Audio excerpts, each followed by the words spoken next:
The familiar creak of the front door echoed through the quiet hallway as I stepped into the place I once called home. Divorce had brought me back to this house, a refuge tainted with memories of my childhood and echoes of my past.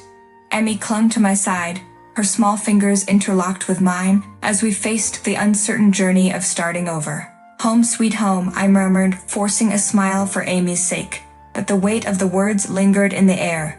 Dorothy, my mother, stood in the doorway, her disapproving gaze piercing through the facade of normalcy. "Back to where you started, Nancy," she remarked, her tone laced with judgment. "I told you marrying him was a mistake, but you never listen."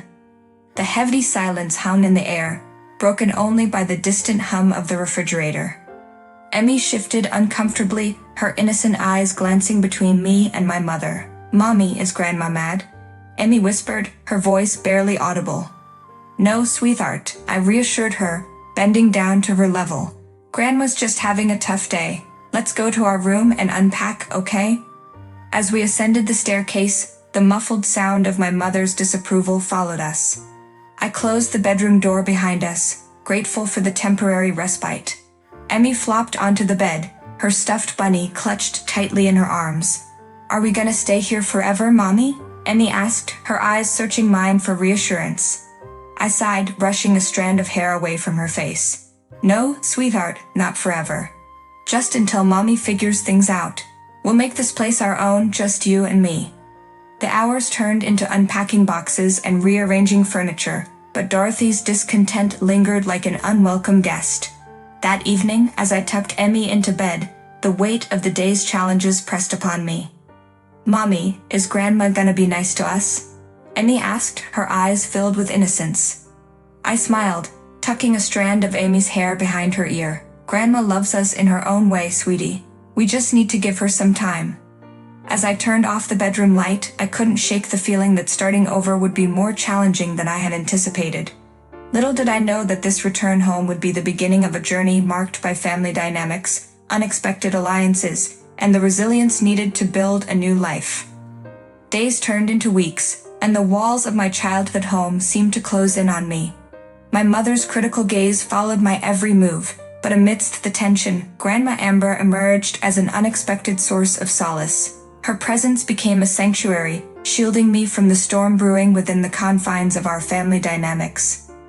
One evening, as the sun dipped below the horizon, Grandma Amber beckoned me to the worn-out rocking chair on the porch. The gentle creak of the wood seemed to echo the weight of my struggles. "Nancy dear," Grandma began, her eyes filled with wisdom. "Life has a way of testing us, but it's how we weather the storms that define us."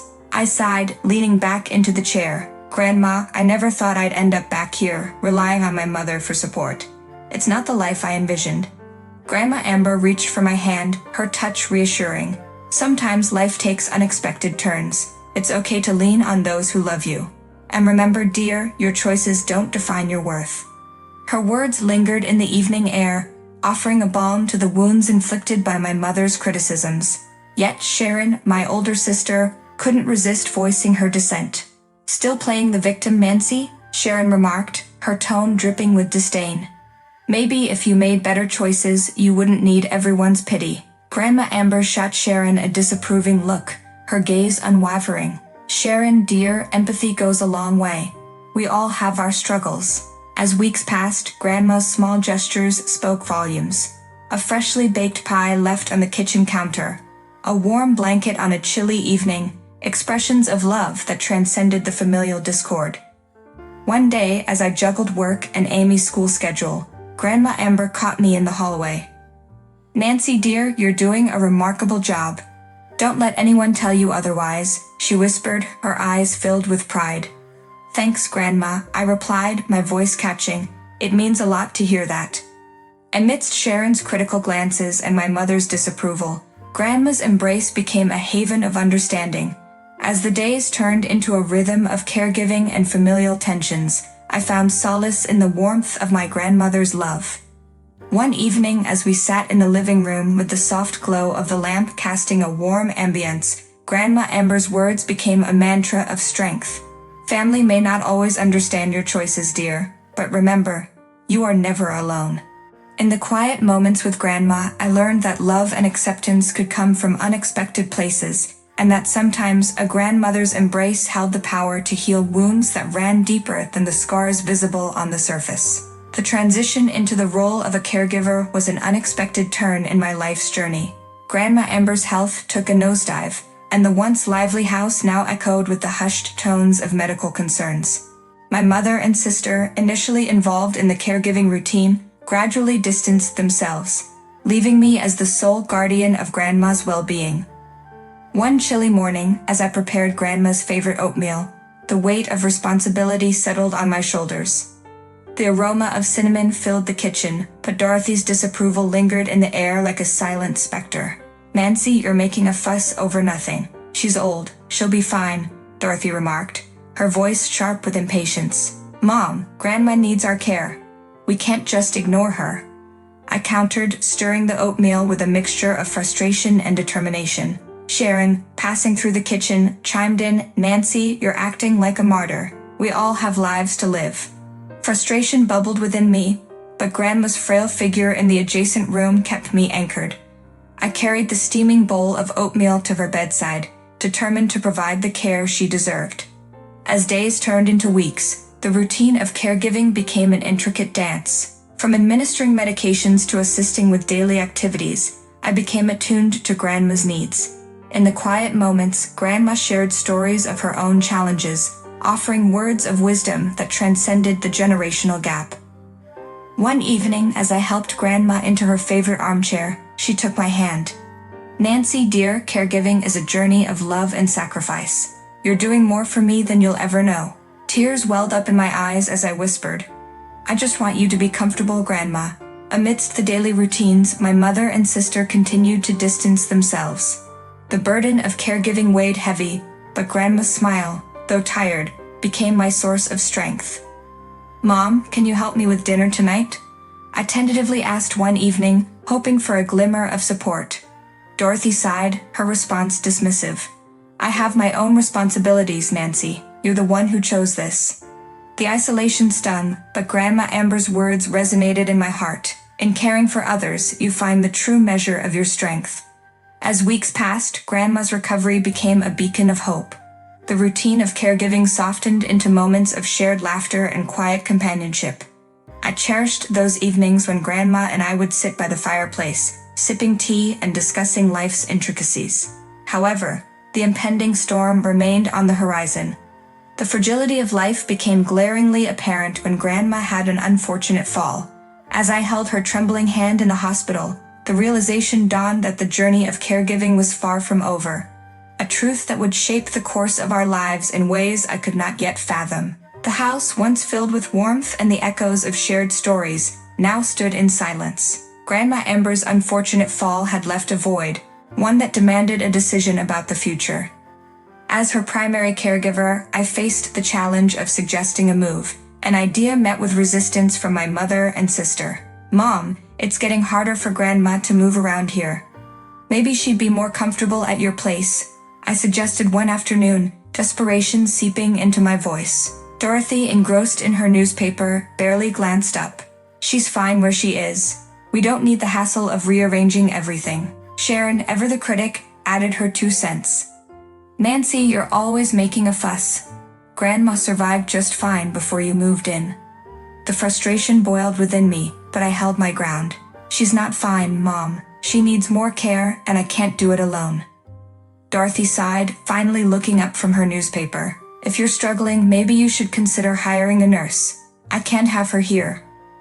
I clenched my fists, the sting of disappointment gnawing at my resolve. The discussion lingered in the air like an unresolved melody, leaving me torn between familial obligations and Grandma's well-being. That evening, as I prepared dinner in the kitchen, Grandma Amber wheeled herself in, her eyes reflecting a mixture of understanding and concern. "Nancy dear, don't fret over me. I'll manage." "But Grandma, you deserve better." "I want you to be comfortable," I replied, my voice wavering with a mixture of frustration and sadness. Grandma reached for my hand, her touch grounding me. "Your heart is in the right place, my dear. But sometimes people are set in their ways. We must find another solution." Determined to explore alternatives, I approached my mother and sister again, suggesting a move to a more accessible place for Grandma. The response, however, was met with stubborn resistance. "Absolutely not, Nancy. This is her home. We won't disrupt our lives for her," Sharon declared, her tone final.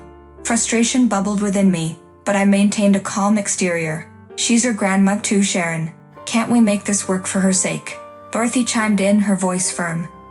"I won't have her cluttering up the house. It's impractical." Feeling defeated, I turned to Grandma for support. "Grandma, maybe we could find a place together. It would be easier for you, and we'd still be close." Tears welled up in Grandma's eyes as she nodded in agreement. "My dear, it's a thoughtful idea. Let's make it happen." Against the wishes of my mother and sister, we embarked on the process of finding a new place. The reluctance hung in the air, but Grandma's well-being took precedence. As we settled into our new home, I couldn't help but wonder if the move would bridge the gaps in our fractured family or further widen the chasm that had developed over the years. The move to our new home brought a sense of relief, but the storm that loomed on the horizon was inevitable. With Grandma's passing, the focus shifted from caregiving to the intricacies of her will. Conflicts, long buried beneath the surface, rose to the forefront, threatening to shatter the fragile semblance of familial unity.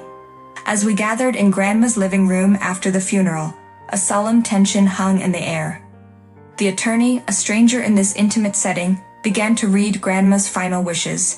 My mother, Dorothy, sat rigidly on the couch, her eyes fixed on the attorney, while my sister, Sharon, eyed me with suspicion. "I, Amber Johnson, hereby bequeath my home to my granddaughter, Nancy, and her daughter, Amy," the attorney declared, his words hanging heavily in the room. A silence fell, broken only by the rustling of papers. Dorothy's face contorted with disbelief, and Sharon's eyes narrowed in resentment. "What do you mean the house is hers?" Dorothy interjected, her voice rising in indignation. The attorney sighed, adjusting his glasses. "Your mother's will is clear, Mrs. Dorothy. The house is left to Nancy and Amy." Sharon scoffed, shaking her head. "This can't be right. What about us?" I felt a knot tighten in my stomach as I tried to maintain composure.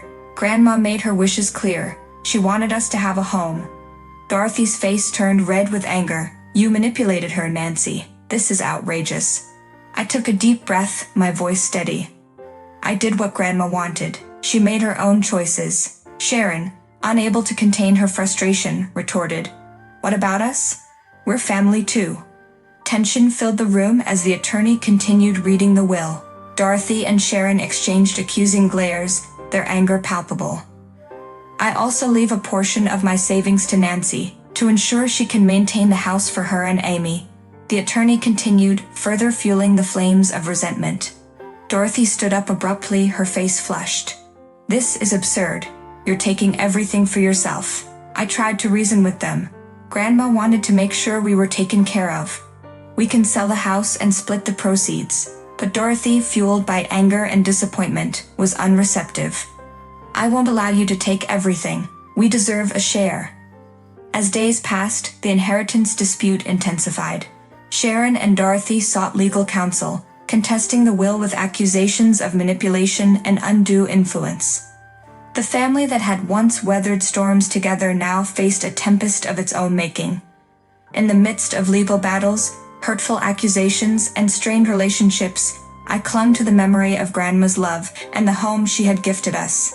The echoes of her wisdom guided me through the turmoil, and as the legal dust settled, I realized that the inheritance of strife was a heavy burden to bear, but one that I would carry for the sake of preserving the legacy of a woman who had taught me the true meaning of love and sacrifice.